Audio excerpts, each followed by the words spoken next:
Hi guys, Puddin here with a game for you in my Tier 9 German cruiser, the Roon. Now, my captain skills are priority target, adrenaline rush, basics of survivability, advanced fire training, and concealment. My modules are protect my main batteries, DMCOM 1 and 2, longer shooting AA, concealment, and faster reload. Now, I'm going to stop the video because we are actually joined by Mr. SneakySnake. If you wouldn't mind saying hello. Hello, everybody. Now, ironically, the idea for this came up prior to Sneaky doing the Lo Yang video, and somebody made a comment in the Lo Yang video about, I really would like to know what the individual's thoughts are that he, the gentleman himself was doing, and I was talking to Sneaky earlier about trying to do something to where when he does these to try to get the individual involved, so he can, he can explain to the gentleman, well, okay, I understand what you're thinking, but this is what you should be doing, instead of Sneaky going, I have no idea what the hell the guy was thinking.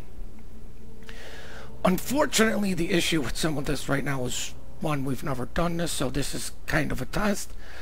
And number two, due to Sneaky's service in the United States Marine Corps, he is stationed in Okinawa, I believe it is. Yes, that's correct.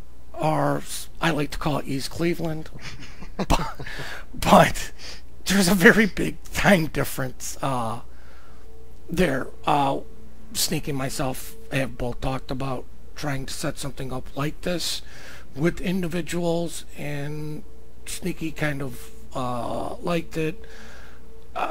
If anybody didn't know, the whole match analysis thing was kind of a brain fart of mine, but it really is Sneaky's project. I just, it's just to help everybody learn to get better. So, sorry about the sniffle, but with all of that going on, the reason I did pause the video is Sneaky, is there anything as far as captain skills and modules that you would change? Any of my consumables that you would change? And the reason why. Now, before Sneaky says this is only a 14-point captain. I've recently repurchased this ship just to vary up some of my gameplay and to get a little bit better with cruisers. This Roon has usually been a difficult cruiser for most people to work, and well, if you want to get good, start with the really difficult ships, because they're going to, in my thought process, they're going to force you to get better. Any thoughts from you, Sneaky? So, with the Roon, obviously it's the Tier 9 German heavy cruiser. It's the first one in the tech tree that you can get down to the quote-unquote magical reload of 8.8 seconds. So what that means is that the Roon has a base reload on a fully upgraded hull of 10 seconds, and then, as Puddin has, you put on main battery mod 3, and you can get your reload down to 8.8. So you have 9 203mm guns. It's arranged very similarly to the Nuremberg, which is a Tier 6, and basically what the ship is a Hindenburg Light. You have one turret at the front and 2 at the rear, so you get 9 guns instead of the 12 that the Hindenburg has. However, you do have the same maximum firing range as the Hindenburg, which is 17.8 kilometers. So what you basically get with the Roon is a good testing ground to see if you're going to like the Hindenburg. Now, of course, the Hindenburg is a fan favorite. It's extremely deadly. Obviously, German cruisers have the free IFHE, so their high explosive shells are sometimes, or if not even more deadly than the AP rounds. Of course, the AP rounds have the ridiculous alpha. So what this platform gives you is a cruiser with an extremely high amount of potential DPM, and if you're able to put yourself in certain positions, these cruisers are able to deal an extreme amount of damage. So that's basically my TLDR on the Roon. Well, so what about captain skills? Yeah. Captain skills are fine. What you want to do with all cruisers is go full concealment with the equipment, and then with the captain skills. On my high-tier cruisers, I like survivability builds, so getting stuff like Superintendent for the extra heal, getting something like Basics of Survivability, and then putting on the Fire and Flood flags so you can get that time spent on fire, or in the very rare circumstance that you get flooded, for as little as possible, and you want to treat them like a battleship, basically. I mean, look at the Roon. It has 49,500 hit points, and then assuming you run Superintendent, you get 4 heals.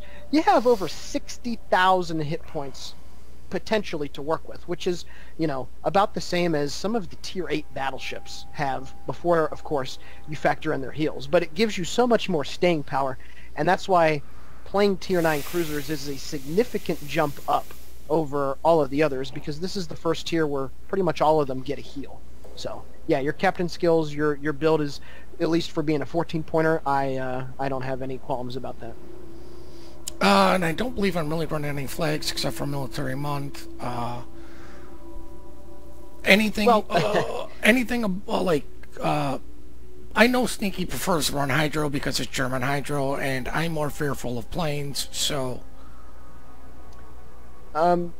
honestly, in today's carrier-starved meta, even, like, yeah, there's been a little bit more of an uptick in carriers over the last few months, but the reason why is, well, the competitive tournament, King of the Seas, went in January and early February, so there were more people playing CVs at the high tiers simply for the sake of practicing. But what Puddin said, if you really, really despise CVs, there's nothing wrong with going with defensive AA. The Roon does have a pretty good AA suite. Even if you don't upgrade it at all, it still is, you know, decent enough to get you by. But running the Hydro, I personally do it because I'm a bit more passive, and there's times where I pop a Hydro for the sake of just popping a Hydro, just to give myself that bigger bit of an umbrella to work with, so to speak. But honestly, running Hydro or defensive AA, it's merely player choice. Now, the other thing, in order to make this video not as long as humanly possible, and this will be a little bit longer video than normal, I may eventually cut Sneaky off and be like, just get on to the goddamn point. But I noticed in chat somebody said they were going A. I noticed it was a DD, and my thought process right now is, well, I'll go support him because, well, screw B, it's in the open. Ideally, I would actually really like to go to C because there's more islands, but I spawned a little bit closer to A. What are your thoughts on this? So, and I'll put it as short as I can, the beginning stages of a game on this map in particular, Hotspot, are very important because you can see to the north and to the south of B, there's a lot of open water, and everybody's going to be moving right at the beginning to get to A or C. But of course, since this is the high tiers, you certainly have the range to reach well into the enemy's base, and generally speaking on this map, within the first minute of the game, guns are going to be firing at ships. So getting into a position where you're able to get those shots at those ships that are running into position is very important. Alright, we're going to get this going a little bit. But yeah, the other thing is, you know what, I did talk to different people about what they go for room builds, and Sneaky prefers reload. Other people prefer the range because, you know what, you can still punish battleships at range with this ship. It's just, I went with the reload because it forces you to learn positions a lot sooner than another great player once said, if you go range, you can be a little bit lazy. You know, you don't need to be as close to the action and get meaningful shots. Like, if I had the range on right now, I could be punishing these battleships and putting them on fire a little bit sooner than I would like, or than they would like. You know what, I do notice both of these guys are well within range. I see the Minotaur and I'm like, well, I kind of wish I had AP loaded. Shot at him, but prior to all that, you know, I did hit the 2 key to switch to potentially get shots in on him. And then right here I noticed I shot and I wasn't spotted. And you're right, Puddin. This is actually a very powerful position, at least for the North team.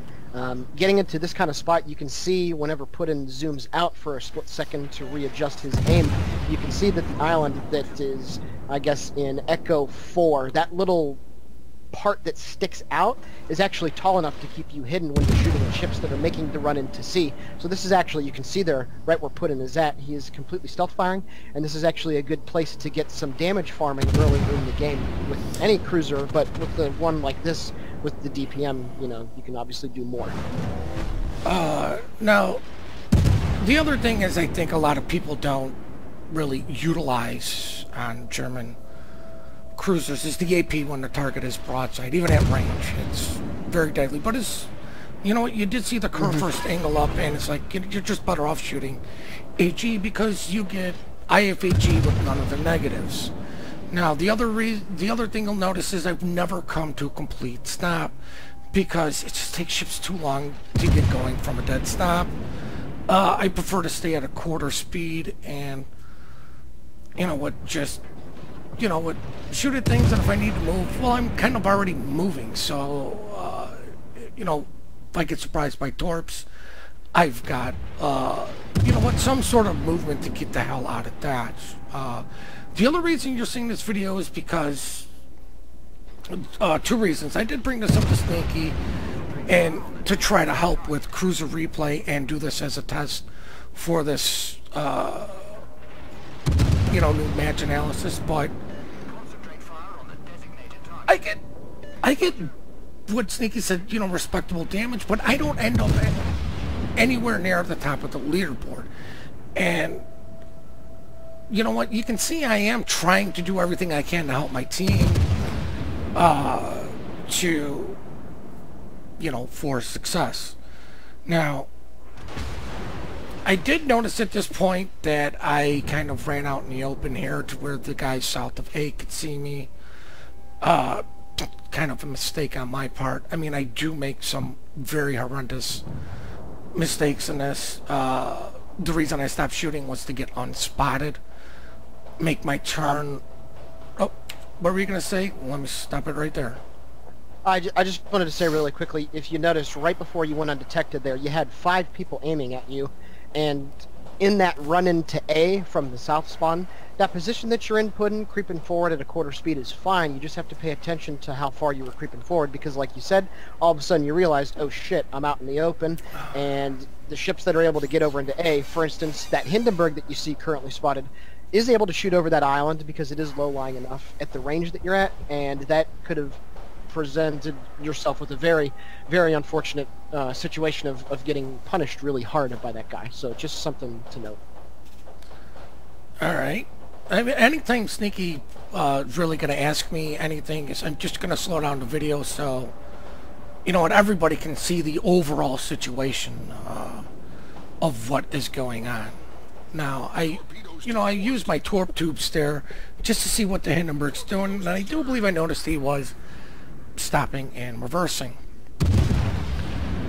At this point, I was thinking that it was possibly the Hindenburg getting the cap because of last known position. But, you know what, I'm shooting, I'm spotted, and I can't see what is spotting me. No, I'm not. I think it's actually the curve first.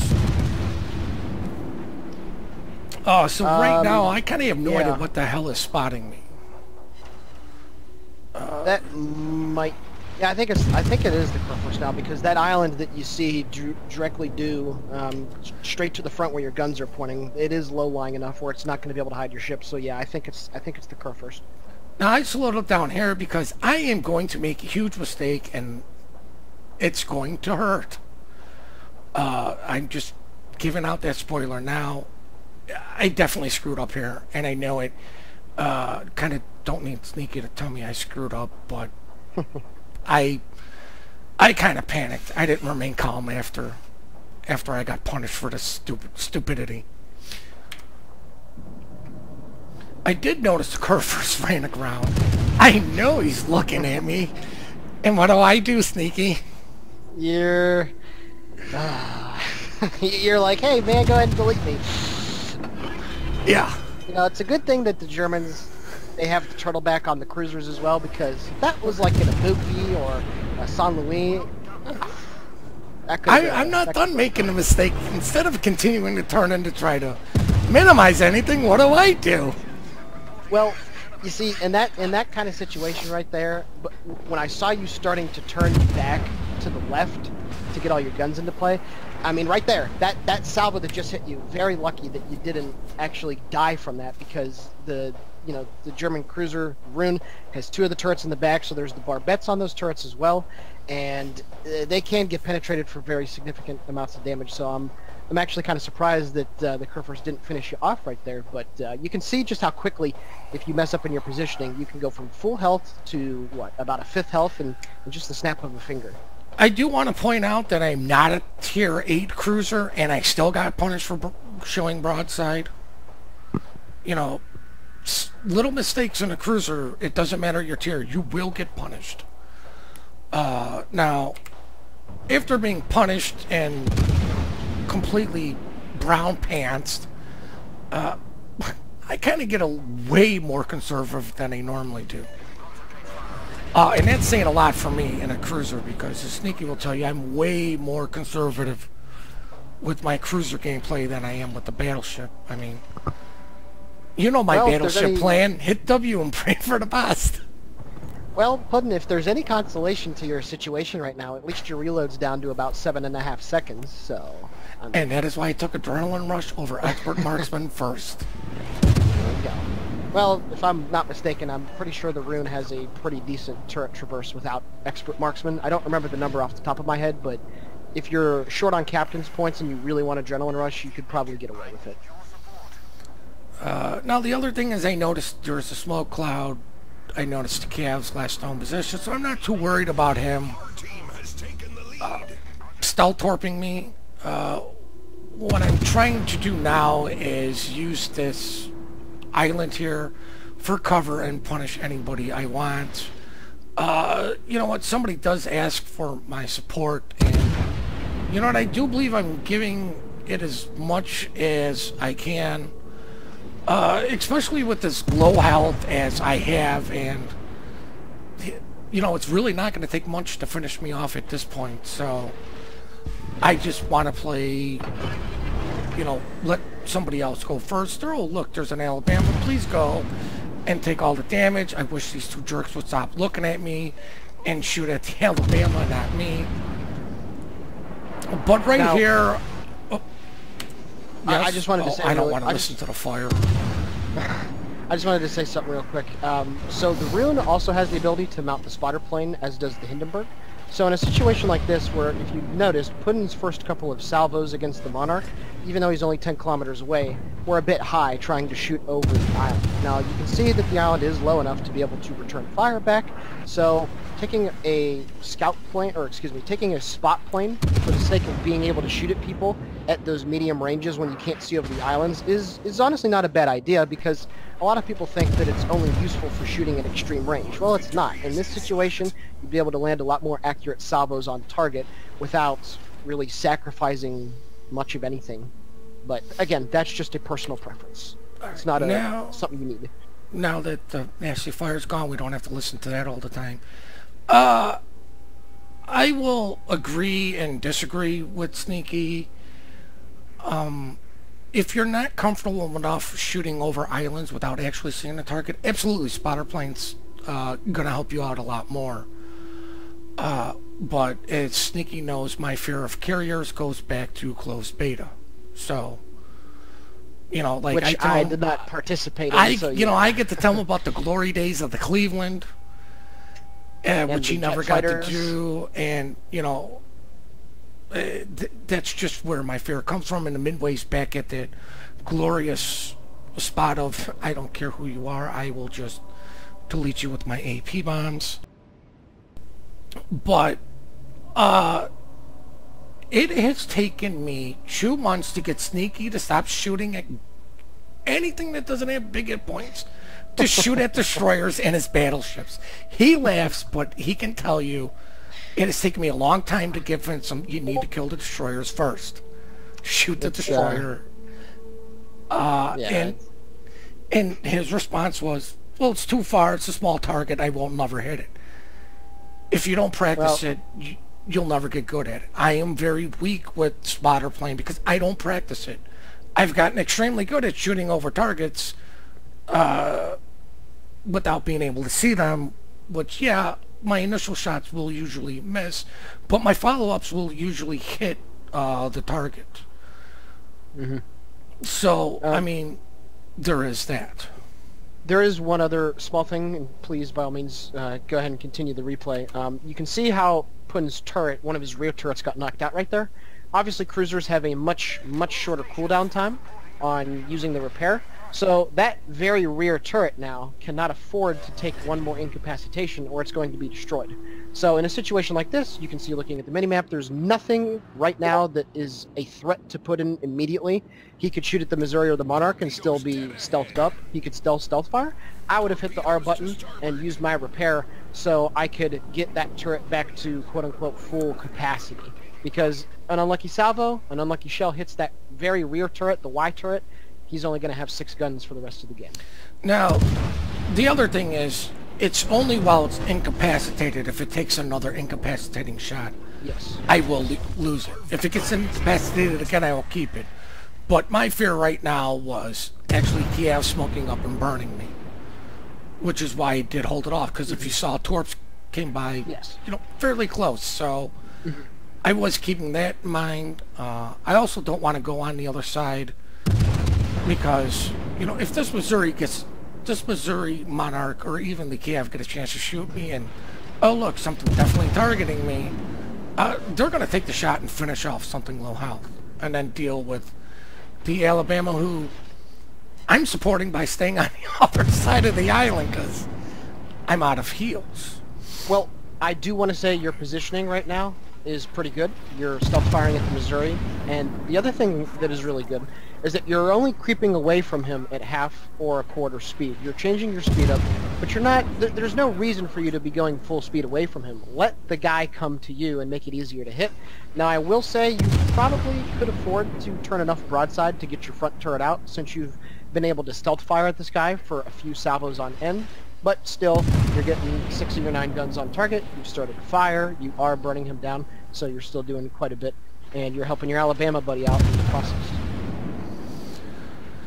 Now, you know what, the one thing I do want to point out is, you know what, the gentleman did ask for help.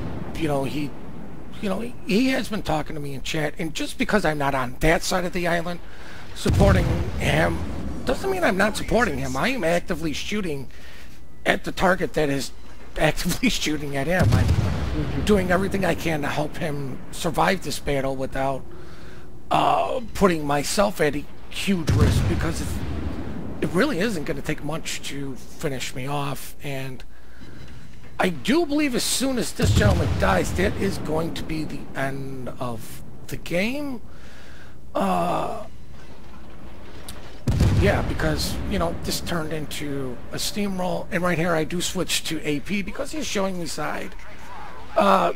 Little miss shot on me, I'm well aware. Should have been more into the superstructure for that nice AP damage right there. Yep. I put my plane up because, well, Kiev, whatever, no other reason. And that's why the German AP is so deadly. Over 7,000 with just a few shells that hit. And now, guys, we are going to check out the post-battle results. And any final thoughts from you, Sneaky, on anything I did, what I could have done better, besides showing broadside twice to a battleship and luckily surviving? Well, to be honest, man, I know that you are not the best cruiser player out there. You've never claimed to be, but seriously, the only huge mistake you made. Now, granted, it was huge, but the only huge mistake you made was turning back into that battleship. I'm sure at the time you probably thought you could have made the turn in time or something, but German heavy cruisers as a whole have pretty crappy maneuverability, so that's why, as Puddin mentioned a little earlier in the video, some people like to run the range mod because they're not comfortable maneuvering around in that, say, 13 to 17 kilometer range where they're timing their turns. Being able to shoot past 20 kilometers gives them a little bit more, you know, breathing space to make turns. So that's really the only big mistake that you made. I think there were a couple times where you could have utilized your forward turret as well to get your DPM up as much as possible. But there's nothing to be ashamed of doing over 100,000 damage in a Tier 9 cruiser. I know it's not going to result in an MVP game because that's all you did. You just damage farmed. There was no frags. There was no assisted base caps. There was nothing like that. But you still did enough to finish in the top half of the team, which, I mean, to the average Joe out there, so to speak, there's nothing wrong with that at all. It's easy to compare yourself to really good players and think, wow, I have a lot to work on, I have a lot to get better at, but that's perfectly fine. No, I mean, like I said, we wanted to, I wanted to showcase this for 2 reasons: to do a little test with Sneaky on actually setting up a dual cam and doing all of that, trying to get him a little bit more comfortable doing this. And the other reason, and the main reason I wanted to show this free play was, I'm going to be honest with you, Sneaky didn't want to showcase this free play at first. I had an excellent game in a Chapayev that he was like, no, show that, you did so much more, da-da-da-da-da. And I'm like, yeah, but that's all you ever see on YouTube is, oh, look, I'm #1, my shit smells like roses. And fair enough. Like, why aren't, you all should be as great as me. And, no, thank you, phone, because, I need to do it right now. But I wanted to showcase, this is a game that you should not be proud of. You should be proud of a game where you get results like this. I helped the team. I survived from 2 massive mistakes, which was more or less luck there. But, I did respectable damage. I helped out teammates, and I believe, contribute to our victory. And not everybody can be #1. Not everybody's going to be up there. If, like, Sneaky and me have talked about, like, if all the enemy went to C and nobody went to A, yeah, this would have been a really boring game. Even if we would have won, because everybody's on the other side, and there's nothing for me to do on the side that it was on. So, some of it has to do with what the enemy wants to do. Also, your starting position. Like I said, I would have preferred to go to C, Butter Island cover. I probably could have got more damage, done a little bit more, but somebody called they were going to A. I'm going to support them. I spawned on this side. I'm not in the division, so it's not like I have anybody I can rely on. It's just me, Yep. Now, I do believe we're going to try to do this again with somebody else. Just to make sure everything's working, because right now I'm the one doing all the recording and audio for this. The next one, I'm not even going to tell you when it's going to happen, but the next one of these, Sneaky's going to do all of that and take care of that. So we're thinking it's unfortunately going to be somebody we know, to where we can set up a time a little bit differently. But if Sneaky does find one of your replays and really wants to do it, he's going to send a message to you through in-game to try to get something set up with that. But I wouldn't get your hopes up too much, guys. It's just, these first couple are going to be test videos for us, and to see how much you guys like it. Now, with all of that being said and done, today's patch day. I'd want to get the patch because I want my French battleships. We really do appreciate all the support you guys do give us. We do love your replays. The email for that is in the description down below. Please remember to compliment good teamwork, good team play. We are quick to report and slow to compliment. And if you acknowledge me and BIA and you say you love your videos, yes, I will compliment you, because bribery works. We're a small channel. We need all of the pampering and attention we can get. Yeah. It's Sneaky is going to laugh at this. As he says, there's 2 personalities. The one they know, and then YouTube. So with that, please hit the like and subscribe button, and have yourselves one heck of a great day.